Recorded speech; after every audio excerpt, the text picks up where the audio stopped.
اللہ نحمدہ ونصلی علی رسولہ الامین المکین الحنین الکریم الرؤوف الرحیم اما بعد فاعوذ باللہ من الشیطان الرجیم بسم اللہ الرحمن الرحیم۔ واجب الاحترام ساتھیو، اللہ تعالیٰ کا بے پناہ لطف و کرم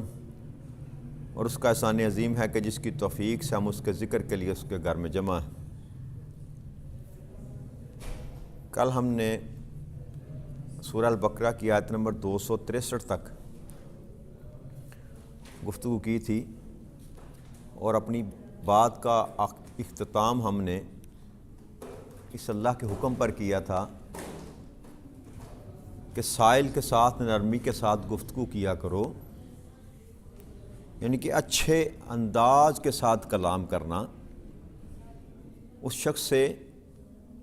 جو تم سے کسی چیز کا طالب ہو، اور درگزر کرنا کسی کی غلطی کو، کسی کی کوتاہی کو، کسی کی زیادتی کو۔ اللہ کریم ارشاد فرماتے ہیں کہ یہ اس صدقہ سے کہیں بڑھ کر بہتر ہے جس کے بعد کسی کی دل آزاری ہو، یعنی کہ پیسے کسی کی مدد کرنا اور احسان جتلا کر، جیسے پچھلی آیت میں اللہ نے فرمایا تھا کہ احسان جو جتلا کر کرے گا اس کے اب میرے ذمہ کوئی اجر نہیں ہے، تو یہاں حکم یہ دیا جا رہا ہے کہ تو احسان جتلا کر یا کسی کو تانا دے کر، کسی کی دل آزاری کر کے، کسی کو پریشان کر کے تو صدقہ کرتا ہے تو وہ اس سے بہتر ہے کہ تو نہ کر، اور صدقہ خیرات کرنے سے بہتر یہ ہے کہ تو کسی کے ساتھ گفتگو اچھی کر، اپنا کلام اچھا کر۔ اور پھر اللہ نے فرمایا تھا کہ اللہ بے نیاز ہے اور بڑا حلم والا ہے کہ جو مال تم خرچ کرتے ہو یا جو میں تمہیں کہہ رہا ہوں میرے راستے میں خرچ کرو، یہ گمان نہ رکھنا کہ مجھے تمہارے مال کی ضرورت ہے، میں تو ساری ہی چیزوں سے بے نیاز ہوں، اور اللہ کریم تو خود عطا کرنے والا۔ تو آقا کریم صلی اللہ علیہ وسلم نے فرمایا، حضرت جابر رضی اللہ تعالیٰ عنہ سے روایت ہے کہ آقا کریم صلی اللہ علیہ وسلم نے فرمایا کہ اللہ تعالیٰ نے مجھے اس لیے بھیجا ہے کہ اچھے اخلاق کی تکمیل کروں، اچھے اخلاق کی تکمیل کروں۔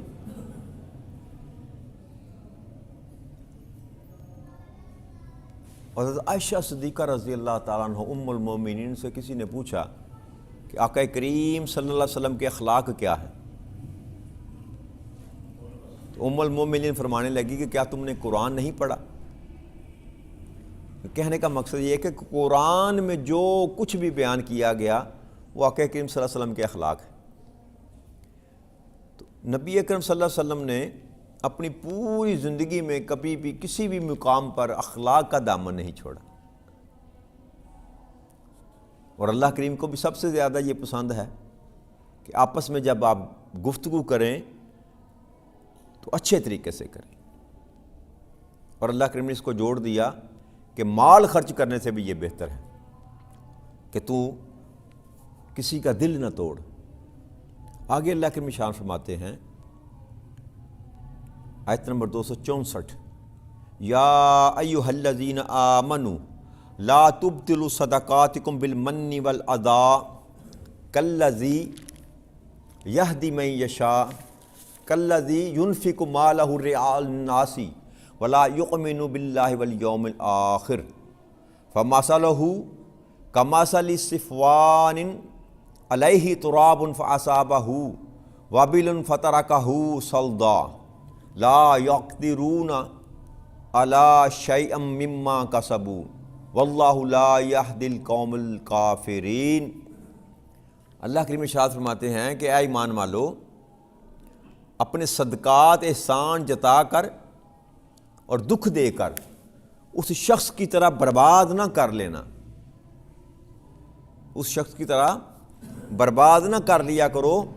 جو مال لوگوں کو دکھانے کے لیے خرچ کرتا ہے اور نہ اللہ پر ایمان رکھتا ہے نہ روز قیامت پر، یعنی کہ ساتھ ہی اللہ کے نبی نے ارشاد فرمایا کہ جو بندہ ریاکاری کے ذریعے مال کو خرچ کرتا ہے نا،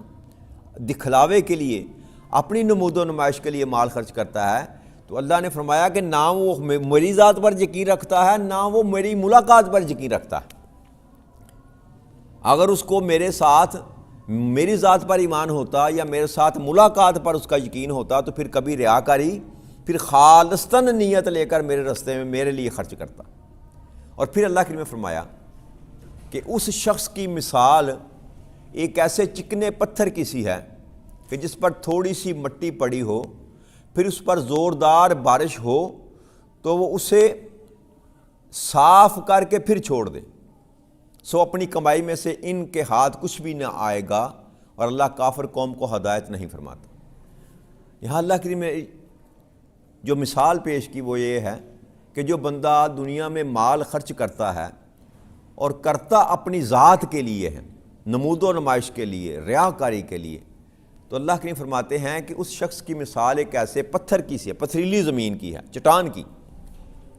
کہ جس پر تھوڑی سی مٹی پڑی ہو تو اس میں کوئی اناج کا دانہ ڈالا جائے، کوئی بیج ڈالا جائے اس میں، تو اللہ کریم فرماتے ہیں کہ اب زوردار بارش ہو تو وہ جو مٹی ہے اس کو دھو دے گی، اس پتھری زمین کو دھو دے گی اور ساتھ ہی اس بیج کو بھی لے جائے گی۔ تو اس پتھریلی زمین پر جو مٹی بھی پڑی ہو، بیج بھی لگایا ہو تو وہ بار آور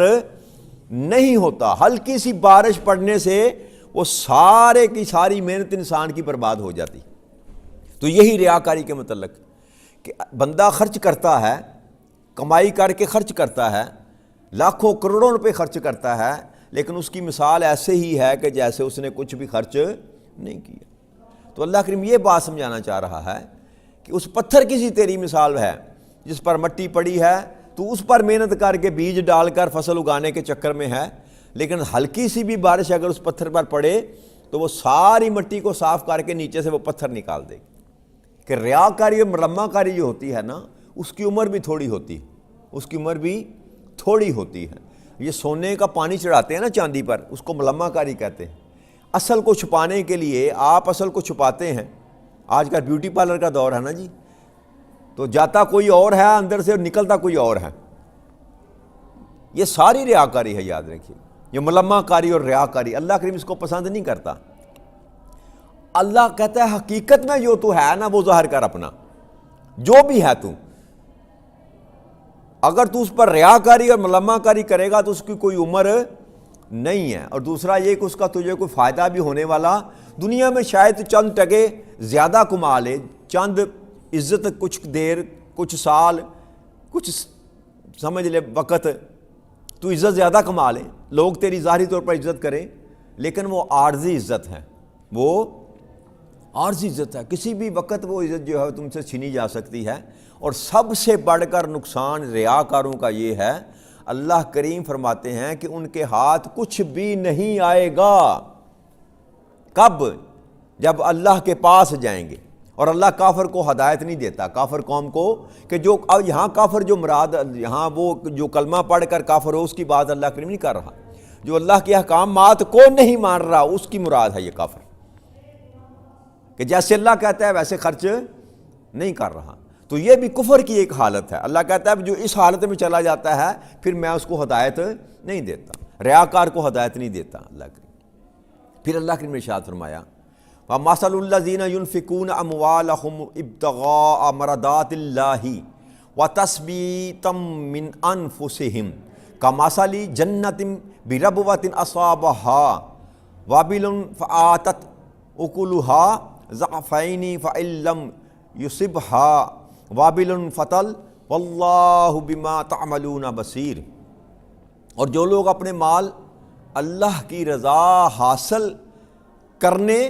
اور اپنے آپ کو ایمان اور اطاعت میں مضبوط کرنے کے لیے خرچ کرتے ہیں، تو ان کی مثال ایک ایسے باغ کی سی ہے جو اونچی سطح پر ہو اور اس میں زوردار بارش بھی ہو تو وہ دگنا پھل لائے، اور اگر اسے زوردار بارش نہ ملے تو اسے شبنم یا ہلکی پھوار ہی کافی ہے، اور اللہ تمہارے اعمال کو خوب دیکھنے والا ہے۔ اب اللہ کریم نے دونوں مثالیں بیان دی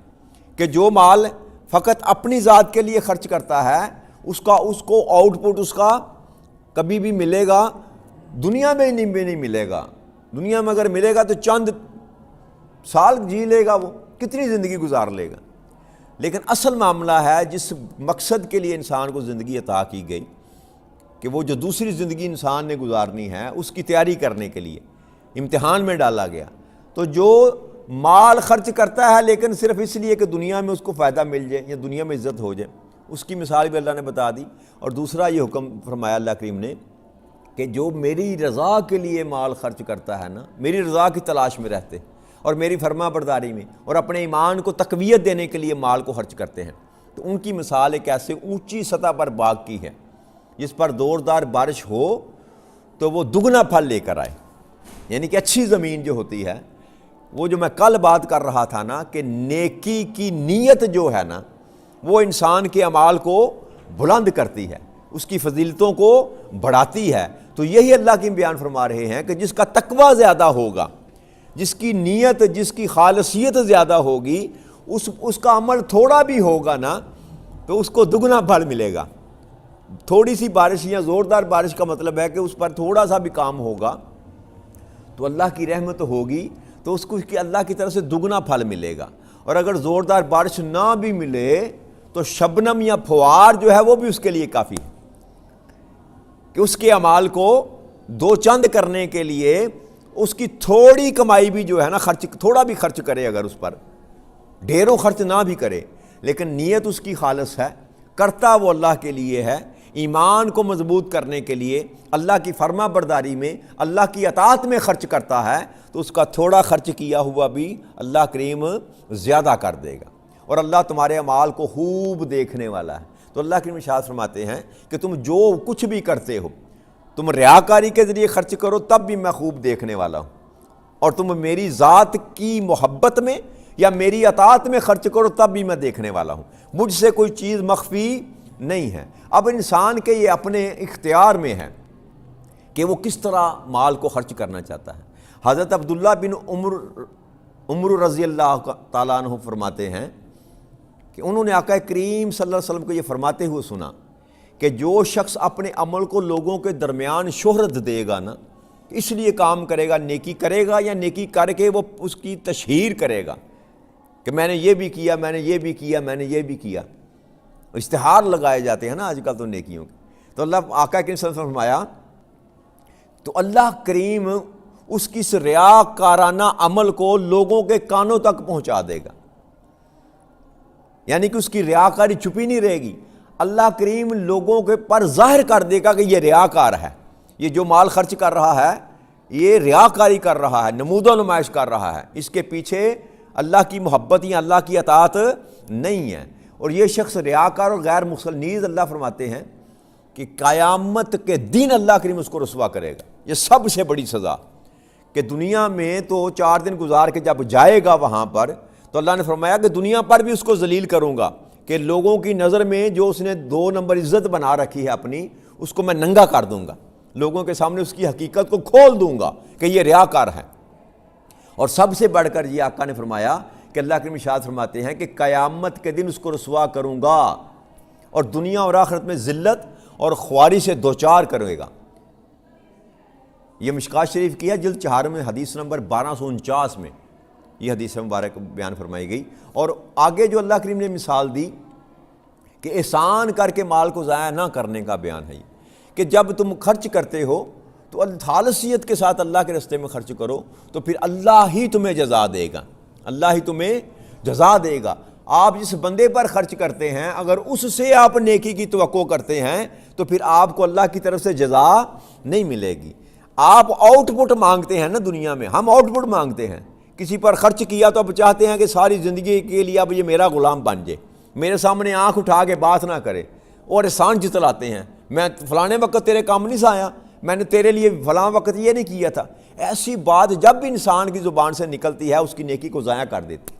بھائی جو کچھ تو نے کسی کے لیے کیا نا اس کو اللہ کی خاطر چھوڑ دے، اور اللہ کی خاطر کرنا، نیکی کرتا ہے، بلائی کرتا ہے، مال خرچ کرتا ہے، کسی کی مدد کرتا ہے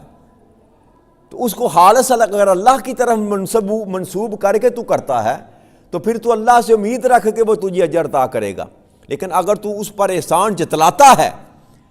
اور اس کو باور کراتا ہے کہ میں تیرے تے بڑی نیکی کی تھی تو میں تیرے تے بڑا احسان کیتا ہے، تو پھر اللہ کریم فرماتے ہیں پھر میرے پاس تیرے لیے کچھ نہیں ہے. جو کچھ تو نے خرچ کیا اس کو دنیا میں تجھے لوٹا دوں گا، آخرت میں میرے پاس تمہارے لیے کوئی اجر محفوظ نہیں ہے۔ تو احسان جتلانے والے کو اللہ کریم پسند نہیں فرماتا۔ آگے اللہ کریم ارشاد فرماتے ہیں اَیَوَدُّ أَحَدُكُمْ أَن تَكُونَ لَهُ جَنَّةٌ مِّنَ النَّخِيلِ وَأَعْنَابٍ تَجْرِي مِن تَحْتِهَا الْأَنْهَارُ لَهُ فِيهَا مِن كُلِّ الثَّمَرَاتِ وَأَصَابَهُ الْكِبَرُ وَلَهُ ذُرِّيَّةٌ ضُعَفَاءُ فَأَصَابَهَا إِعْصَارٌ فِيهِ نَارٌ فَاحْتَرَقَتْ كَذَلِكَ يُبَيِّنُ اللَّهُ لَكُمُ الْآيَاتِ لَعَلَّكُمْ تَتَفَكَّرُونَ۔